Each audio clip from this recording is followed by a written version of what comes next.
देखिए, एक बात को नोट कर लें और मैं इस चीज को, किसी गलतफहमी के शिकार होंगे, एक कयामत का दिन कभी नहीं आने वाला है, कभी नहीं आने वाला है। अगर गलतफहमी के शिकार हो गए होंगे कि कानून को बंधक बना करके आप लोग अपने अनुसार चलाएंगे, ये नहीं हो पाएगा, कभी नहीं हो पाएगा। हम सुरक्षा सबको देंगे, लेकिन अगर कोई गलतफहमी का शिकार है कि तोड़ फोड़ करके, आगजनी करके, व्यापारिक प्रतिष्ठानों में लूटपाट करके वह किसी गलतफहमी का शिकार हो चुका हो, तो उस गलतफहमी को हम बहुत अच्छे ढंग से समाधान भी कर सकते हैं। ये भी कहा गया कि अनुराग कश्यप शायद उनको जो वजीफा मिला करता था उत्तर प्रदेश सरकार से, उसमें हमने सब रोक दिया है। हमने देखिए, खैरात बांटने की व्यवस्था हमने शासन से बंद की है।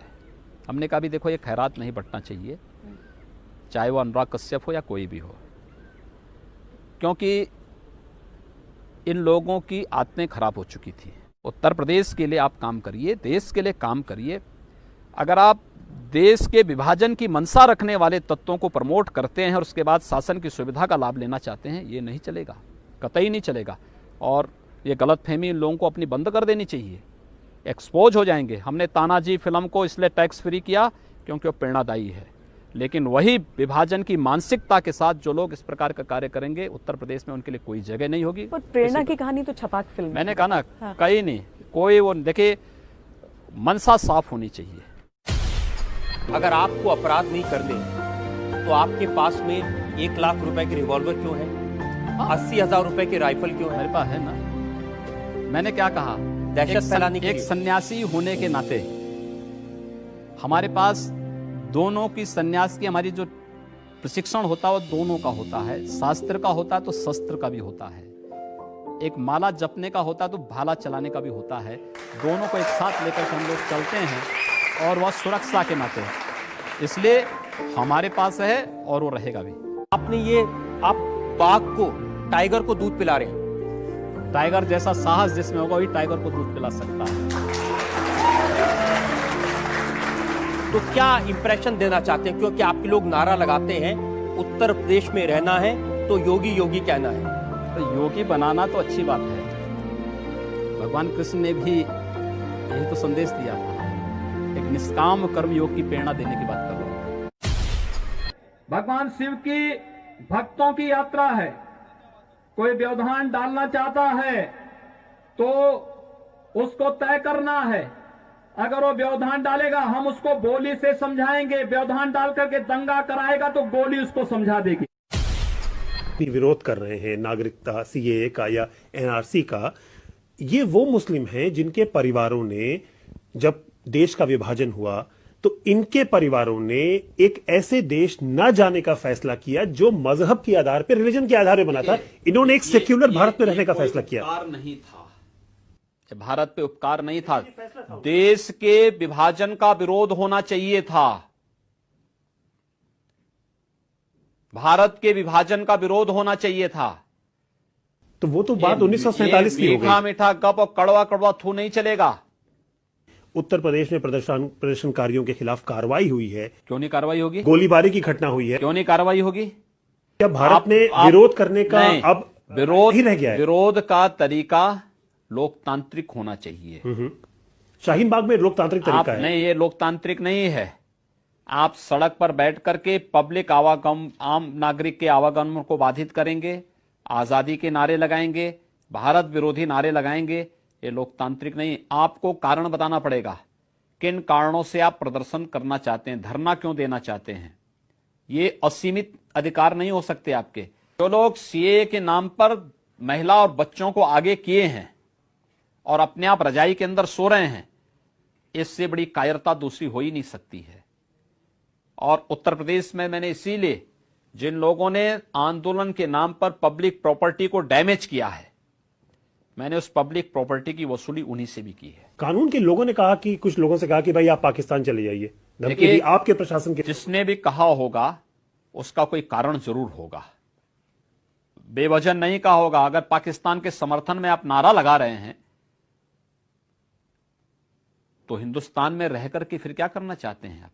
आपका बयान है इसी चुनाव प्रचार में कि जब से मोदी जी पीएम बने हैं, आपकी सरकार ने, मतलब भाजपा की सरकार ने आतंकवादियों की पहचान करके उन्हें बिरयानी की जगह गोली दी है। ठीक तो बोला है, हम बिरयानी खिलाने वाले लोग नहीं हैं, ना बिरयानी खाते हैं ना बिरयानी खिलाते हैं। आतंकवादियों को बिरयानी नहीं, गोली मिली। व्यक्तिगत तौर पर सबसे काबिल कौन लगता है आपको विपक्ष वालों में? काबली होते तो विपक्ष में क्यों रहते हैं लोग?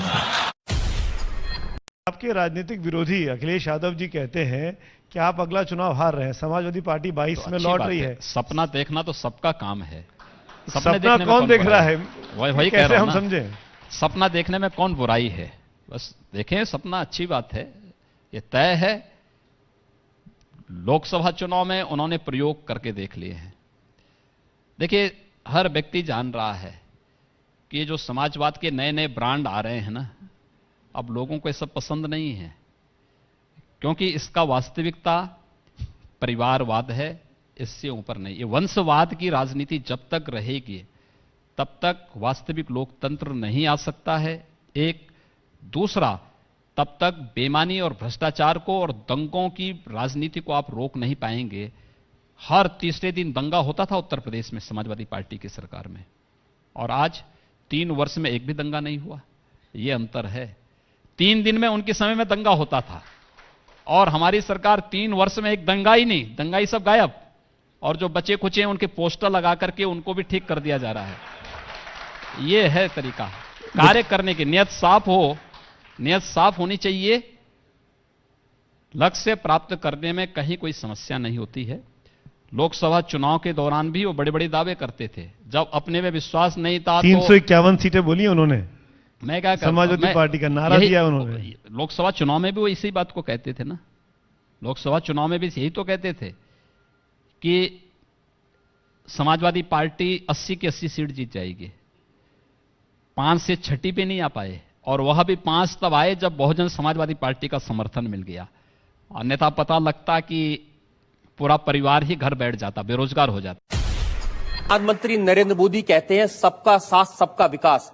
ऐसे विकास करेंगे लोग के घर जला के उनको मार के? हमने कहा हम पहल नहीं कर रहे हैं, हमने अपने तरीके से नहीं जलाया है। हम कह रहे हैं कोई हमारा जलाएगा तो ये निश्चिंत होकर के नहीं बैठे। आप लोगों को भड़का रहे हैं, उनको हिंसा करने के लिए उकसा रहे हैं। ये कानूनन अपराध है। मैंने ये कहा कि अगर कोई हमारा जलाएगा तो वो सुरक्षित नहीं बैठे। मोहब्बत की बात तो ठीक है, लेकिन जब आपके भाषण सुनते हैं ऐसा लगता है कि आप सिर्फ नफरत फैला रहे हैं, जैसे सिर्फ आग लगा रहे हैं, जैसे किसी का खून पीना चाहते हैं। मैं एक सन्यासी हूं, और एक सन्यासी होने के नाते सच बोलने का साहस करता हूं। ये कि अगर एक हिंदू का खून बहेगा तो हम 10 मुसलमान का खून बहाएंगे। मुझे लगता है किस परिप्रेक्ष्य में हुआ है, किस परिप्रेक्ष्य में कहा गया है, पूरा वक्तव्य सामने आएगा तो मुझे लगता है उस पर ज्यादा बेहतर